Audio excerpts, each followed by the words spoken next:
Pernahkah kamu merasa terlalu terjebak dalam rutinitas sehari-hari?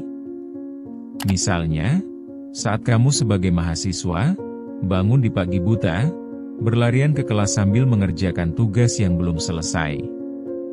Kadang terasa, bukan hanya lelah, tapi seolah kita mengulangi sejarah yang sama tiap hari.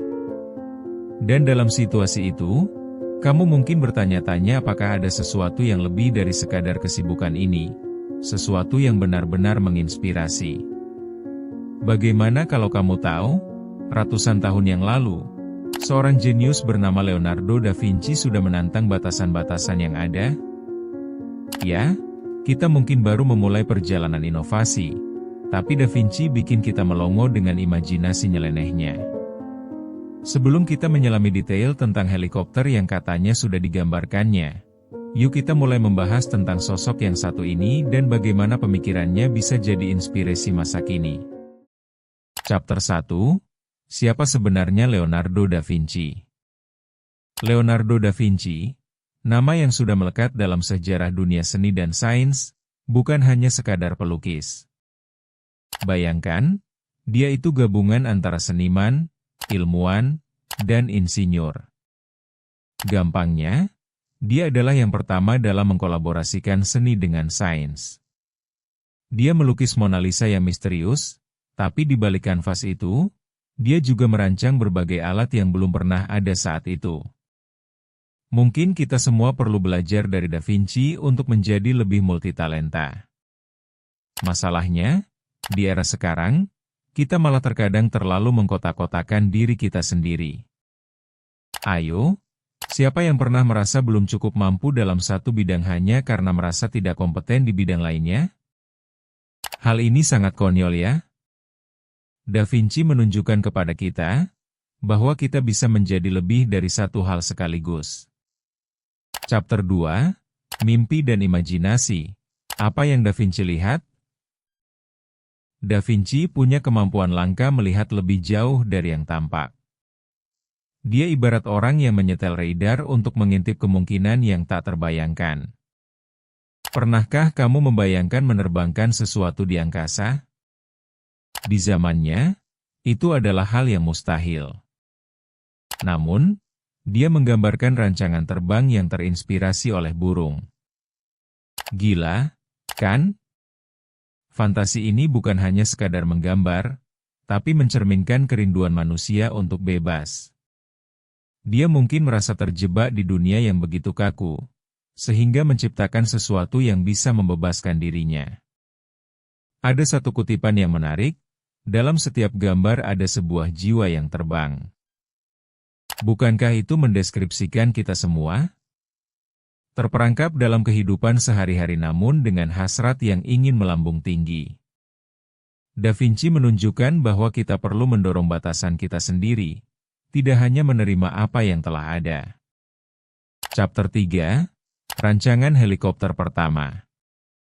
Ketika kamu mengingat helikopter, apa yang terlintas dalam pikiran? Mungkin suara bisingnya, atau konstruk yang rumit. Namun, tahukah kamu bahwa gagasan itu sudah muncul jauh sebelum kita bisa melihatnya? Da Vinci melukis sketsa alat yang mirip dengan helikopter modern. Dia menamainya lahats, sebuah istilah yang sejak lama terlupakan. Desainnya itu menggugah, apalagi mengingat dia tinggal di zaman yang belum mengenal teknologi yang kita miliki sekarang.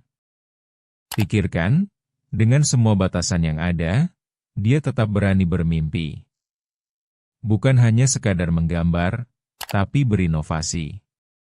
Rasanya kita perlu mulai memikirkan seberapa banyak potensi yang kita abaikan hanya karena takut gagal.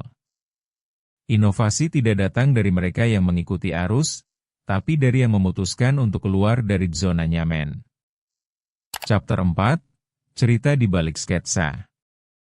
Setiap sketsa Da Vinci bukan sekadar gambaran, melainkan refleksi dari jiwanya. Mungkin pada saat melukis, dia mempertanyakan, apa yang bisa kulakukan untuk dunia? Lewat sketsa, dia seperti menyimpan top pekerjaan kemanusiaan di zaman jahat, mempertanyakan bagaimana teknologi bisa memengaruhi orang banyak. Ironisnya, saat ini banyak orang berusaha mengabaikan potensi yang mereka miliki. Kok bisa?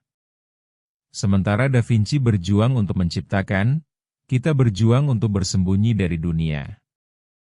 Apa kita masih mempercayai ide-ide kuno yang membatasi kita? Keterbukaan pikiran adalah benih inovasi. Mungkin inilah saatnya kita membongkar kebiasaan-kebiasaan buruk yang sering kita peluk. Sama seperti dia yang membongkar ide-ide kuno, kita pun bisa menjelajahi sisi lain diri kita. Chapter 5, Pengaruh Da Vinci di era kini. Pengaruh Leonardo da Vinci tidak berhenti di masa lalu. Sampai sekarang, banyak orang terinspirasi untuk berpikir cerdas dan kreatif. Dalam dunia yang terus berubah, kita dituntut untuk beradaptasi. Apa yang terjadi jika kita kembali ke prinsip-prinsip Da Vinci? Berani bertanya, berinovasi, dan tidak takut melakukan kesalahan. Biarpun zaman sudah beda, semangat pencarian itu selalu relevan. Di satu sisi, kita harus merenungkan seberapa selaras akal kita dengan perasaan kita. Apakah kita pernah kehilangan semangat untuk berani berpikir besar? Jangan sampai inovasi yang ada saat ini menghilangkan jati diri kita. Seperti apa kita ingin diingat oleh generasi mendatang? Apakah kita akan dikenang sebagai orang yang tidak berani mengambil risiko? Satu hal yang pasti, Da Vinci mengingatkan kita untuk tidak mengabaikan potensi yang ada dalam diri kita. Jangan lupa subscribe ke Memoria untuk menjelajahi lebih banyak kisah menarik tentang asal-usul berbagai hal. Karena setiap hal punya asal.